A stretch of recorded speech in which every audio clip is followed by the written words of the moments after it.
Salut tout le monde, alors aujourd'hui je vais vous faire une vidéo pour répondre à une question qui revient assez souvent relative à la formation qui maintenant est un petit peu récente sur Blender Cycles sur la 2.76 si je me souviens bien.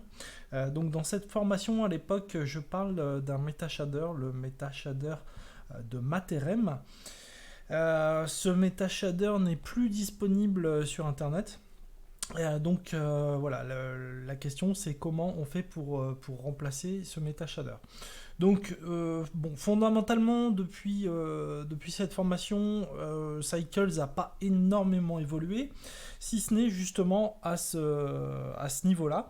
C'est-à-dire que depuis, je crois, la 2.78, Blender intègre son propre MetaShader, enfin, c'est pas son propre MetaShader, mais il intègre un MetaShader qui est le Principlet Shader.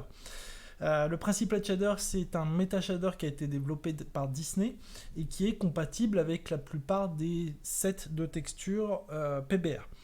Donc voilà, je vais vous faire voir comment on l'utilise. C'est extrêmement simple puisque comparé à Blender de l'époque de la formation, tout a été beaucoup automatisé. Donc comment ça se passe? Donc là, je suis sur Blender 2.82. J'ai un simple plan avec des UV. Et puis on va voir comment on utilise ce Principlet Shader. Donc pour ça, ici, on va venir dans l'onglet Shading. On va créer un nouveau matériau ici. Et puis vous voyez que tout de suite, par défaut, le shader, c'est le Principlet Shader. Donc tout est déjà préconfiguré. Il n'y a quasiment rien à faire.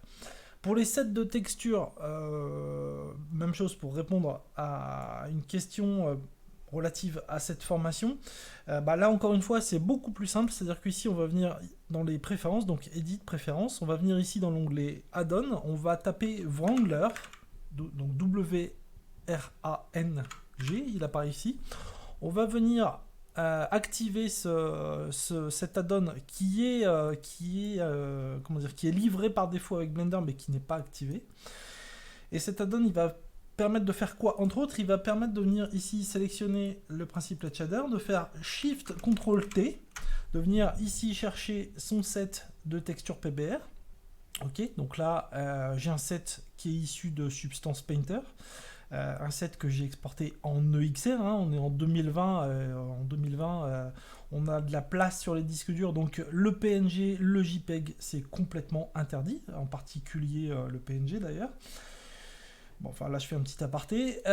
Donc on sélectionne toutes les textures, on vient ici cliquer sur Principlet Texture Setup et voilà, c'est tout automatique, ça se fait tout seul, il n'y a rien d'autre à faire.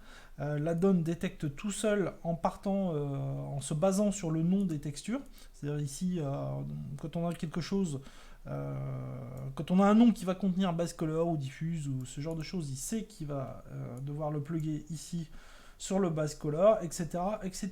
Tout est correctement configuré. Ici, le color space est en linéaire, les autres sont en non-color. Enfin voilà, il nous fait tout bien comme il faut, il n'y a rien d'autre à faire. C'est beaucoup plus automatisé qu'à l'époque. Il nous a même posé le mapping, enfin voilà, tout est fait. Donc je rappelle la manip, on vient sélectionner notre Principlet Shader, Shift Ctrl T, on va sélectionner notre set de map et c'est terminé. Voilà, c'est pas plus compliqué que ça, on peut complètement oublier le shader de Materem et ça c'est la bonne technique en 2020.